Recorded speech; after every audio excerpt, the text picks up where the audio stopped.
This is Russ. Yeah, it's 2 degrees outside. 2 degrees. It's getting cold, that's for sure. They said tomorrow might even be worse. Well, of course, it depends on the time of the day that you go out. But right now, it's about 2 degrees. I am headed to an ophthalmologist. What is an ophthalmologist? It's an eye doctor, yeah. I had an appointment with her about a year ago, when I first got diagnosed with the diabetes. Sorry, the heater is starting to kick in here. And yeah, they've been sending me notices to come in and get another eye exam, but yeah, due to insurance issues, I could only go see her once a year. So it's time to go see her. And I'm going to ask her for my prescription as well, so I can get that filled at Costco. Yeah. So, yeah, I think my eyes in general has gotten, well, it's better than what it was when I first got diagnosed with the diabetes. That really changed my whole eyes profile. Yeah, I'm nearsighted, but I couldn't see anything close. I could see far away pretty good. I could actually drive without my glasses. It was such a change. And then as the diabetes got better, my eyes went back to the way it was before the diabetes. But now I feel that my prescription is not quite as sharp as it could be.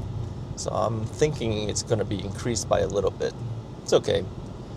It's okay. Your eyes continually change. I know that, because I know when I hit in my 40s, I had to get reading glasses. You know what that is, right? Those little diopter type things that, at a +2 or +3, whatever, the things you buy for like $10 at Walgreens or wherever they sell these reading glasses at.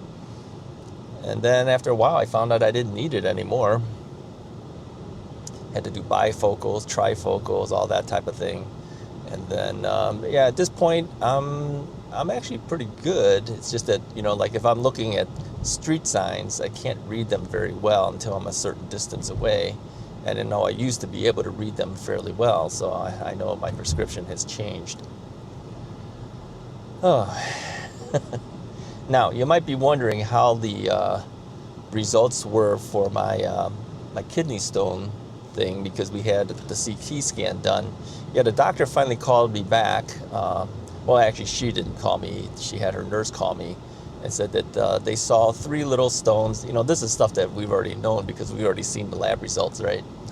But she says that they're so small that they're not in a position to cause any issue. So she said, just carry on, and that's it. Now, I did get a CD of the images, but I wasn't able to see the CD's images on my Mac computer.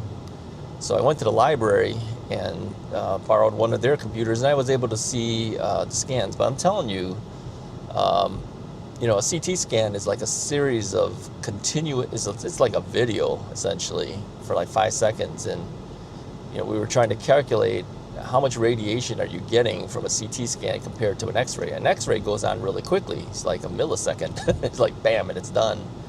CT scan goes on for like 5 seconds. So think about how much radiation's getting hit on you at that point. And I had 2 of them, actually 3 of them. My first one, and then, a couple weeks later, I had another one done. But, they do the iodine injection on you. So they do it before and then after the injection. And so really it's 3 times. That's a lot of radiation. Yeah, you don't want to have that done a lot. Yeah, you want to be avoiding CT scans at all costs if you can. Oh well. So, thinking back about how all this kidney stone started, I'm going to guess it's probably from all the salt from the smokers. Yeah, because I use a lot of rub, right? Think about that. Because I was thinking over it, and I was like, what's causing all this? I think it's that. I mean, what else would have that much salt content? I mean, we were trying to blame the Costco chicken. I mean, the Costco chicken's got issues too, because they inject it with things, right? But I think really, if anything, I would have to say it's probably the salt content in the rubs. So if I use my smokers in the future, I'm going to have to do it without that type of stuff. I'm going to have to figure out some other method of smoking things that I smoke. Too much smoking is not good for you either. I'm talking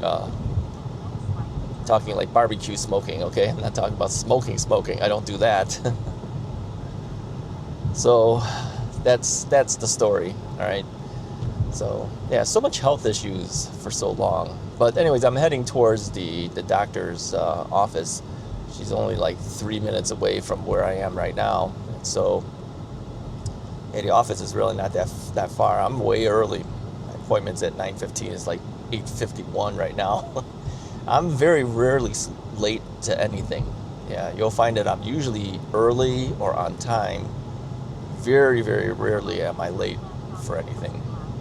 Yeah, how are you guys? Let me know in the comments below. Are you always late? Are you always early? What's your deal? Yeah, I don't like having people waiting for me. So I go early. Alright, gotta turn here. A lot of turning here, and I gotta turn over here now. Turn here. Yeah, the gloves are squeaking again. Anyways, I have more things to tell you, but I think I will do that after I am done with the doctor, the ophthalmologist, and then I'll turn it back on again. I'll be heading towards Costco after that because I think I got to turn here because I'm gonna go get the prescription filled. My glasses that I usually get are usually very similar to what you see now. Well, not this. Well, this too, because I usually get a pair of sunglasses as well as regular glasses, but it's usually the wire frames that are wireless on the bottom. Yeah, it's almost like a little nylon filament that holds the glasses in. So yeah, I'll probably get something very similar again. I guess you could reuse your old glasses frames, but they've been used for a while. I figure I might as well get a new one. They charge about $50, $60, something like that at Costco for the basic frames. It's not a real big deal, I mean, it's money, but still. All right, let me see. According to this, I've been here once before, so I should recognize it. All right, I see it. Okay, I'll turn it back on after I get back in the car after I'm done with the doctor. Talk to you guys in a bit. Okay, I am back. Time is 10:25. My appointment was 9:15, but of course I got there early. And I didn't get seen until about maybe 9:20, 9:25, something like that. I was there probably about 8:50-ish, something like that. So yeah, it took a while to even get in, and then it took a while for them to finish. They dilated my eyes, so obviously I'm hurting right now. You gotta wear sunglasses. They give you those little plastic little sunglasses things that you can put over your other glasses, but I'm using my regular sunglasses at this point. Yeah, the dilation takes a couple hours apparently before it goes away, so I don't think I can drive directly to Costco, so I think I'm just gonna head on back home or something until my eyes are better, because really everything's kind of fuzzy right now. So oh man, prescription wise, yeah, let me say this, it didn't change by that much. She said it's just very small amount. She says you could probably keep the prescription that you have, or you can change it.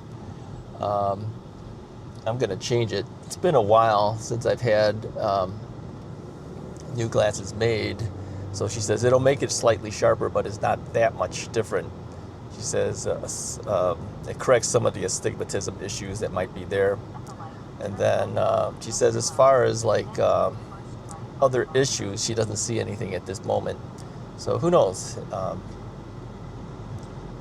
Maybe in time, might get cataract surgery and stuff. She says, as you get older, she said that's pretty common. But right now, I don't have any real issues with anything. So, yeah, I made another appointment for a year later because I'm supposed to come in yearly. So, there you go. So, anyway, that is the excitement for today.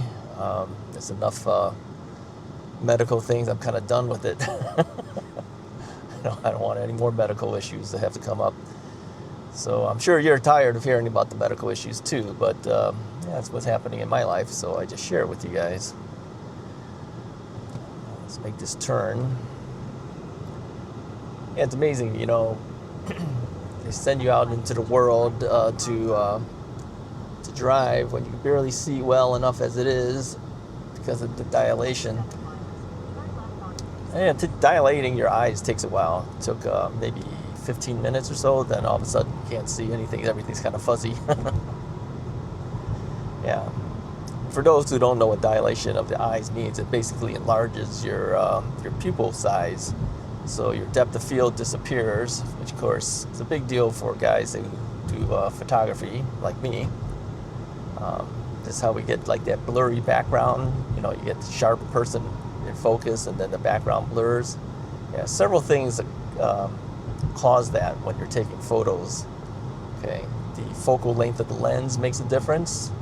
A wider angle lens has more depth of field where you see more things in front and back in focus. A telephoto lens has less depth of field, so whatever you're focusing on, your front and back stuff will look less in focus. And how close you are to the subject when you're taking a photo makes a difference too. The closer you are, the more the front and back stuff becomes out of focus. The farther you are, the more front and back stuff becomes in focus. Okay. So, and then also the aperture of your lens, which in our case would be your pupils of your eyes getting larger and smaller. When the aperture is larger, okay, when the lens opening is bigger, okay, that would be a smaller f number if you're looking at the f numbers. So like a 1.4 f number would be considered a very large aperture.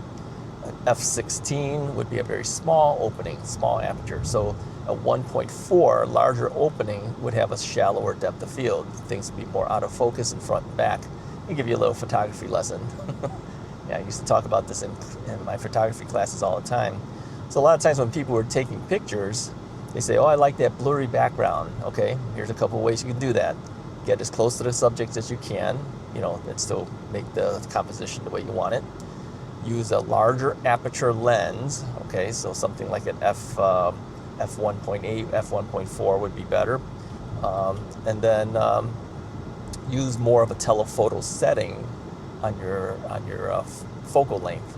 So like for instance, if your focal length was like, let's say 35 millimeter, if you had one that said like 80 millimeter, you would have shallower depth of field, more things out of focus in front and back with an 80 millimeter lens. So three things affect your depth of field.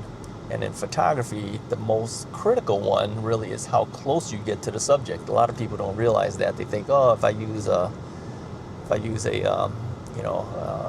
f1.4 lens, but they're standing so far back, they're not going to create that shallow depth of field. So distance to the subject is the biggest thing. Aperture of the lens probably is the second biggest thing, and then the focal length of the lens as well. So there's your photography lesson of the day. Anyway, why do people want things out of focus in front and back in a photo? Well, it highlights the main subject, right? So people have asked me before, how come you don't do any photography videos? No, I've done that enough. I've done enough teaching photography. I don't want to teach it on YouTube as well. Plus, I'll tell you this. I was talking to my friend Stacy, who was a professional photographer as well. Now he's a X-ray technician, right? So he still takes pictures. He just takes pictures of the inside of people. We were talking about it. We were saying, yeah, very few people are buying, cameras at this point. They're all using their cell phones. It's true. Yeah, and the old DSLR camera, they're not making those anymore. They're all mirrorless cameras. So, Nikon still has their D850, which is the one that I still have. They still sell it, but they're not making anything else to improve on that anymore. And I think currently, as far as the pro versions, that's the D6. Yeah, now they're all mirrorless cameras. Yeah, so I don't think they'll improve any further. It's just like when they had their film cameras, they went as far as they could go, and then they went and shifted to the DSLRs. Yeah, So old SLR cameras, single lens reflex cameras, became digital single lens reflex cameras. So, all right, anyways, that's all I have for you guys for today. Appreciate you guys following along. If you like this video, go ahead and hit the like button. If you learned anything about photography, let me know, okay? And then hit the subscribe button if you haven't already done so. Talk to you guys next time.